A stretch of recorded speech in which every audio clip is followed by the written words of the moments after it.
My name is Lydia Tripp, and I'm really from Ithaca, New York. I graduated in 1941, and shortly after that I worked for civil service at the Rome Airport, and I was an airplane mechanic.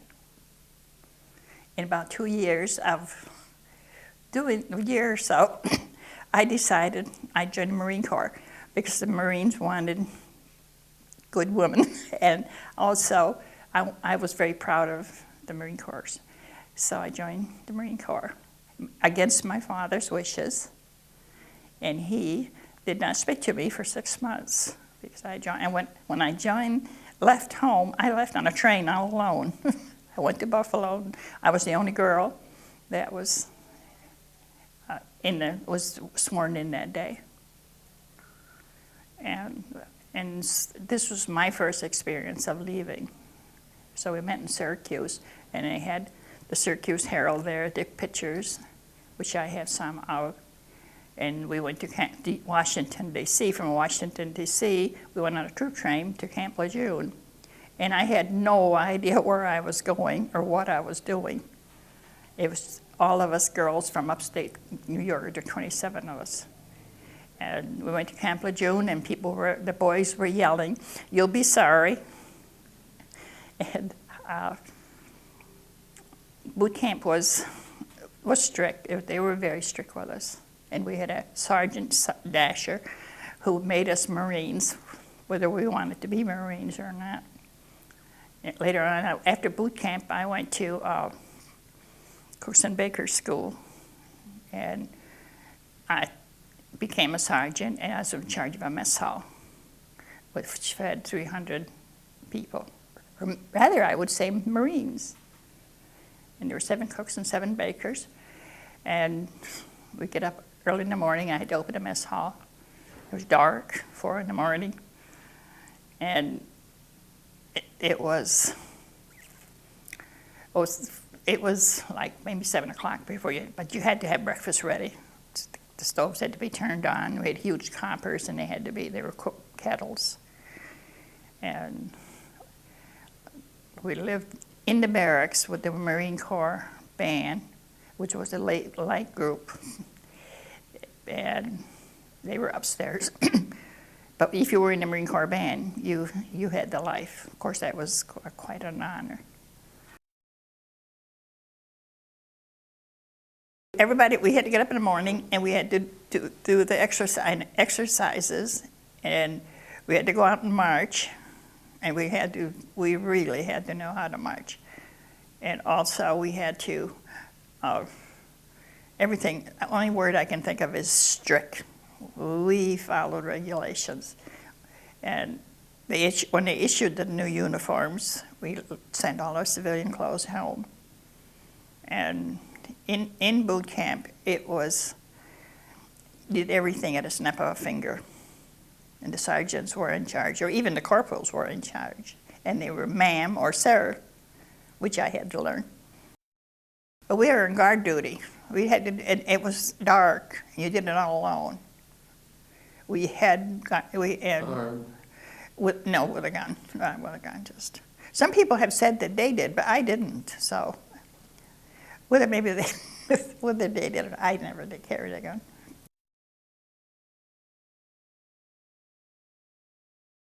He was a man, and he was from Tennessee, and I can understand now why he was going to fight a war, and he was, what a bunch of women did not like us.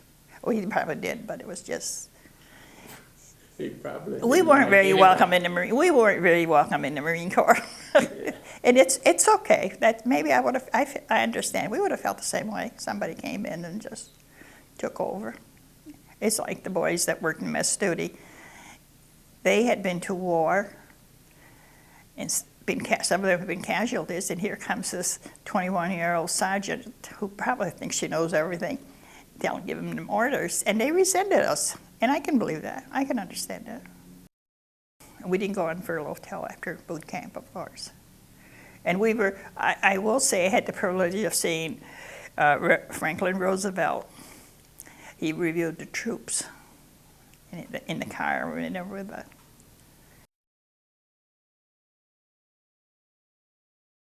But I went in February of '44, and I served till '46 at Camp LeJeune, and also I served at Henderson Hall in Washington, D.C. And I was discharged from there.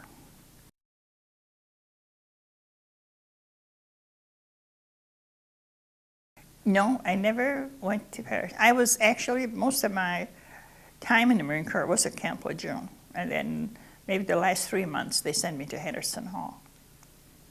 Henderson Hall in D.C. We all had to go to school. We had quartermaster, motor transport, and cooks and bakers, because they had to fill, well, as myself, I wouldn't know how to, I wouldn't have been a cook if I hadn't gone to school. And I wouldn't have known how to be in charge unless I had the training. The amazing thing about this, being in the Marine Corps, is we were all friends. We didn't have any type, we didn't care who our father was or mother was. We became friends. In fact, I have been friends with all these 9 girls, I'm the only one left since Camp LeJeune. But it was a friendship that, it's just like a bonding. Wherever we go, if they find out you're a Marine, you're just, well, actually, I think it's all the way with most vets, even the men nowadays, to find out you're a vet, they're happy to see you.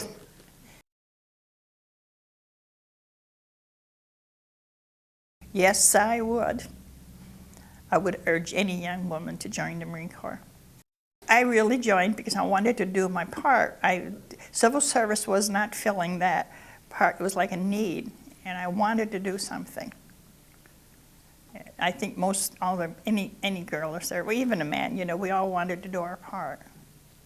We didn't, you know, just, well, we were different. I don't know how you are, sir, but we were a different generation.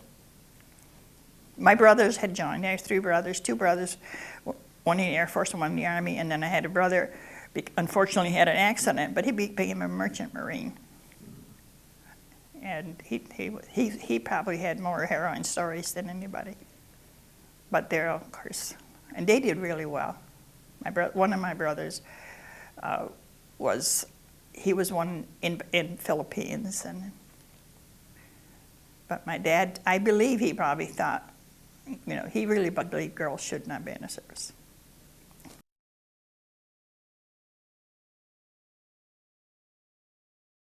I joined civil service, which was in that time and period, civil service was not, you really went through, maybe you understand us, you were really checked out, as they say. You were background and everything. And my father was very happy because I was going to work for the government. And he just was so proud. And when I came home one day and looked at him and said to him, "Dad, I have decided to join the Marine Corps." He said, "You were going to do what?" And he said, "I don't want you to join the Marine Corps." He said, "You have a good job," and I know he's thinking of it. He said, "You have a good future. You're doing well. Why do you want to join the Marine Corps?" I said, "Because I want to help the country." He said, "You're already helping the country." I said, "No, I'm not." And we had this little argument, and I left, and I went and joined up. And when I came home, he just refused to talk to me. My brothers, they had mixed feelings, but there is a good part to this. My father was a great guy. I came home on leave, maybe a year later, and we were in my white Marine Corps uniform. And I got into Ithaca, and we had a little tiny train, and we came by train then, and a lady said, "I wish that was my daughter." In the further corner, my father's Swedish, in the corner of I heard somebody say, "That's my daughter." And we never talked about it, but he was the commander of the American Legion, and he wanted me to march in a parade after the war. And he said to me, "Lydia, would you march in the parade?" I said, "Bad girls don't march in parades." And he said, "Shush," and I marched in the parade.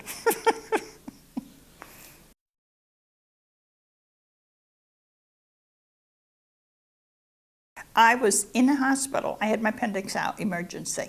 And when I woke up, they said there was a war. And I did not, maybe because of whatever they gave me in those days, all I could think of, what's everybody going to do? And of course, I was in civil service, so.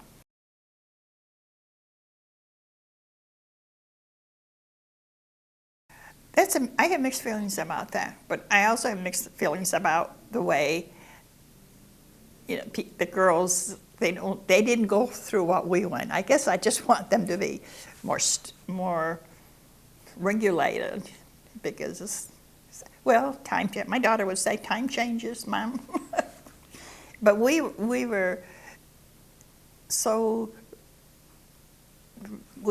educated in the boot camp to obey and be proud to be a Marine, and you wear that uniform with pride. And I would not give up those 4 years. If I could go back, I would. if I could.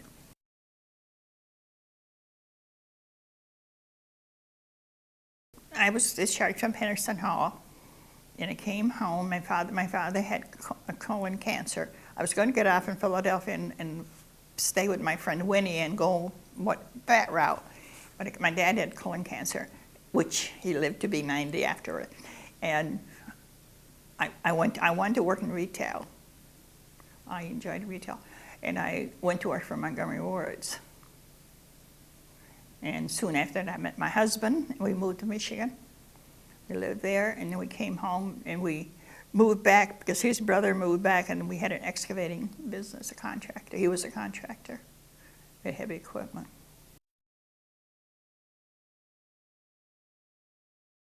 People then wanted to do for America. I don't think it was a me generation. And that's not a harsh thing to say, I guess. It's not what I want. It's we just gave up and we had rationing and gas and.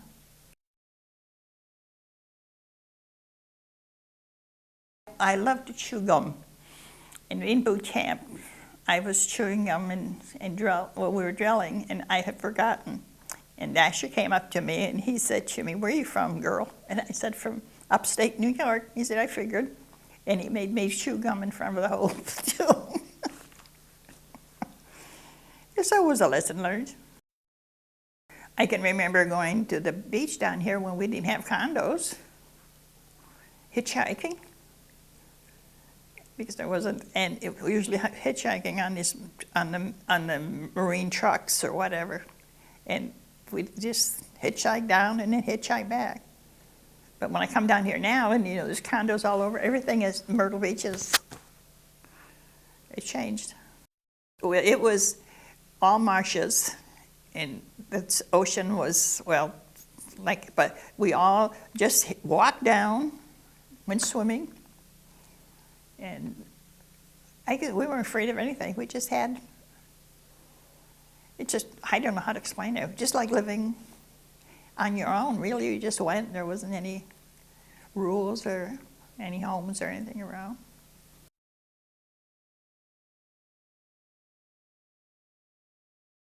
Yes, that's where I first learned, because I had never met any black people.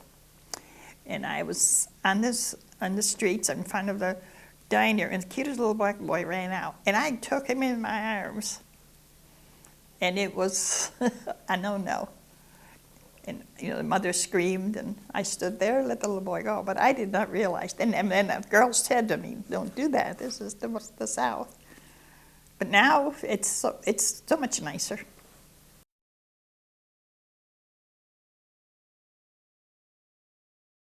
We took trips. We went all over. We went to New York City. We took trains.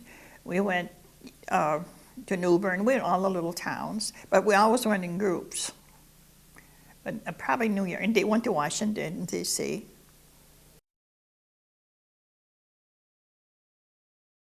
For the most part, everything was okay. I mean, people were nice. In Wilmington, however, we went to a department store, and that department store was actually from my hometown, Ithaca. Crawford's owned it, and I walked in, and they It was fun because they sort of took us all in. We went there for dinner, and I know Crawford's isn't there anymore, but people, I can't say that we were disrespected. I mean, we heard a few snide remarks, but you do anyway.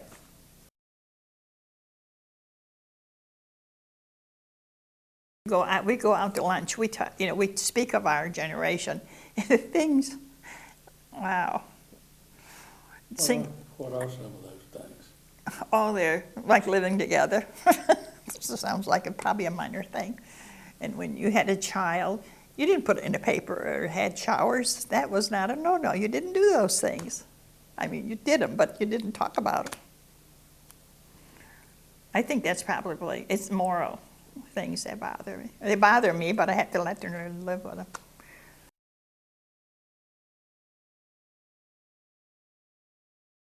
Respect, I think, in general. I think respect is not, and I think compassion is not part of life today anymore. People don't, maybe they care, but they don't show it. And I think too much is done for people. I think we have to go out, do our own thing. And I know people aren't going like that. What do you mean by that? By welfare and all these systems. We didn't have those things. And I don't blame anybody for it. It's just a way of life. But we earned our keep. We didn't have credit. We didn't have. If you had credit, I worked for credit department in Sears, and you didn't get it just with a plastic card immediately. I can remember people coming in, customers, and asking me if their payment was $5 a month, if they bought something, if that was going to bring it to $6. And you didn't get a mortgage unless you really knew what you were worth. I grew up in the country. I grew up on a 300-acre farm. We did for others. My dad would go at Christmas time, and I was speaking about this one not too long ago. We would put potatoes in bags, and there were less fortunate people. He would take those potatoes at Christmas, put a red bow on them, and a burlap bag, and leave it at people's steps. And if people moved in from the city or something and didn't have anything, he would give them one chicken, and that one chicken would lay eggs. And I had a girl, just before I moved, and I hadn't seen in a long time, Gloria Johnson said to me, "I remember your dad." And I said, "You do?" Just sort of shocked. If he came down with a chicken, we didn't know what to do with the chicken. But he always gave everybody a bag of potatoes. We always had a bag of potatoes. My parents are from Finland. My dad was from Finland and Sweden. So when he went to school with us to learn English. And he went to, when I was probably maybe at the age when you're very conscious what your parents do, at about 10, he was to come at 10 o'clock to learn the 8th grade English. And of course, at that age, I was embarrassed. But now, I think, took a lot of, and he went to night school to learn English. Good for him. Yeah. But as a child, I thought, oh, here he comes again. Please don't come today. And before he passed away, I told him all this. He laughed so hard. He said, "Are you ashamed of me now?" And I said, "No."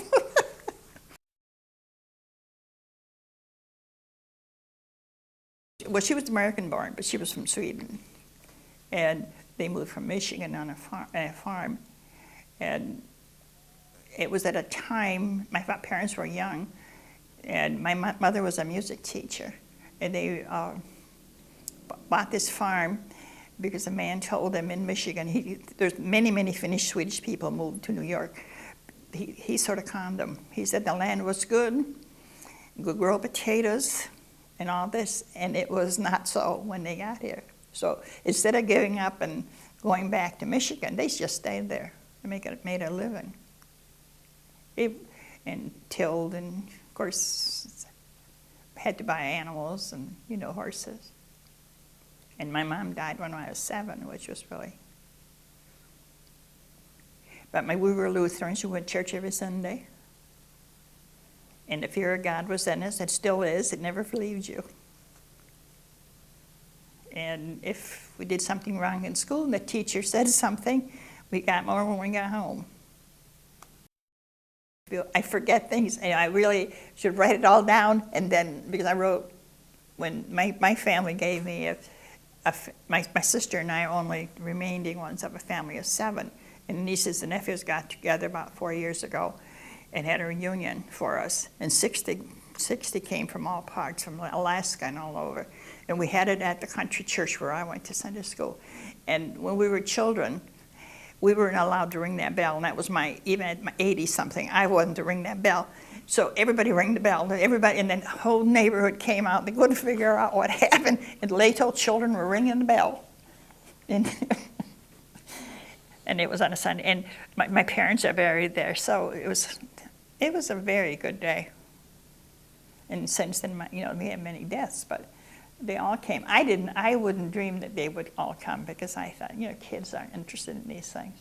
But my niece works for the Air Force, and great niece, she came from Alaska, Washington State. They all came.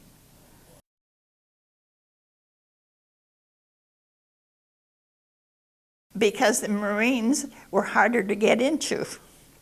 And I wanted to be a proud Marine. There was something about that. And because when they joined, everybody joined the waves, and then they said, and it was a difficult, exam and everything. And even to this day, I say to myself, boy, you have to be a Marine.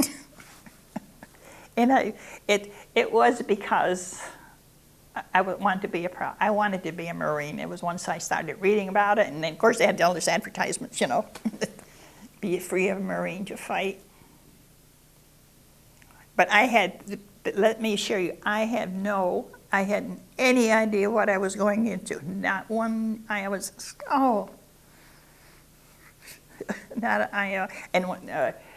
when I left the Air Force, they asked me why I didn't join the Air Force, my Colonel Arnold, and I said, I guess I probably said something like I wanted, and because I had worked with airplanes.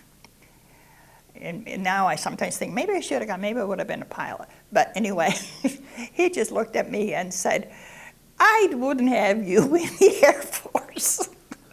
But he was kidding. But it was just, I had made up my mind I was going to Marine. Well, I met him on a blind date, actually. And then I didn't want to go out with him because I saw him. And then we went to a dance, and he was there, and he persisted. Blame it on him. Is he a Marine? He was the Air Force.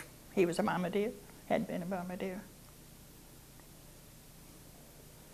And we moved in, and he had a job in Michigan, so we went to Michigan. In 1941, Dodge, and all our belongings. That was in 48.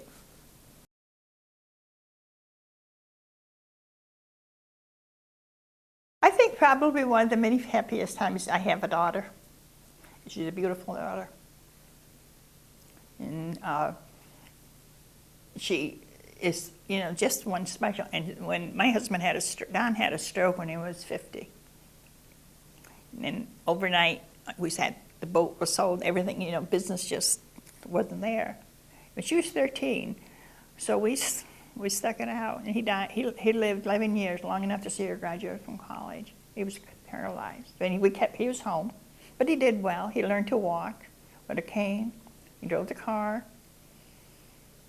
And there's many happy times. One just doesn't. I would probably say that even the Marine Corps, it was a happy time. I have so much happiness in my life. It sort of takes care of the tragedy. But I've had lots of tragedies.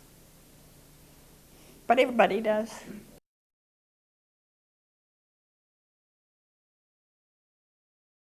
I would be very proud. We had ROTC at Cornell, that's my hometown. And she could have had a scholarship. She didn't want any part of it. I was upset with her because she didn't join. But my dad was in the First World War, and he was just a little kid from Finland, and he became American, and he went to war. But there was, during my generation, this woman joining, it was not a good thing for a woman to join.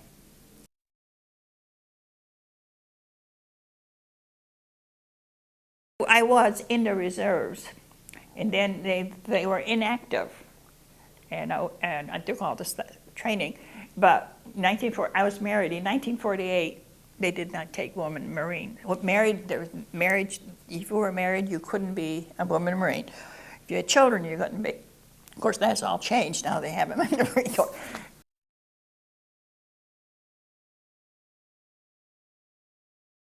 Well, I can always remember VJ Day. I guess probably we thought about it, but maybe when you're younger, you're not really thinking about things. We were always hoping for the war to end. But when they had the VJ Day at Camp LeJeune, everybody marched. Everybody got out and marched. The whole base was just, and we were happy, but it somehow, I don't know how to say it when we heard it. Maybe it was just so much like a shock that it really was ended.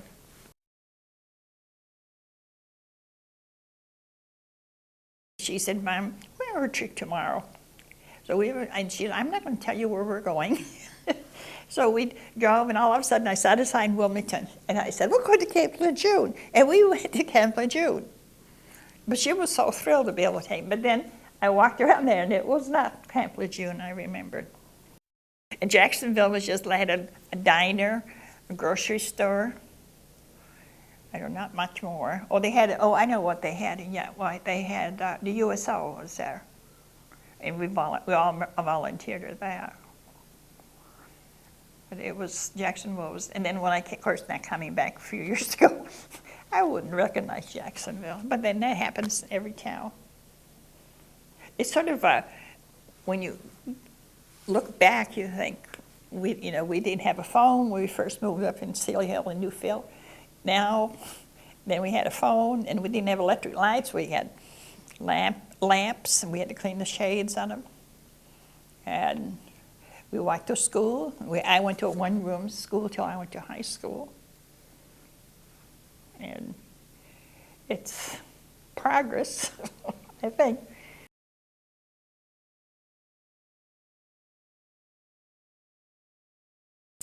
Be Americans. Don't be a me generation. Don't think that I'm the, how would I say it? I guess probably that there are other people living, everybody for me, me, me, me. I don't think people think of other people or they want something and they get it. And I think there's a crisis now. It's because everybody just went. And we would say, when I worked for Sears, you'd make $5 pay a month and you couldn't make $6. You really, and I don't think it was a bad thing.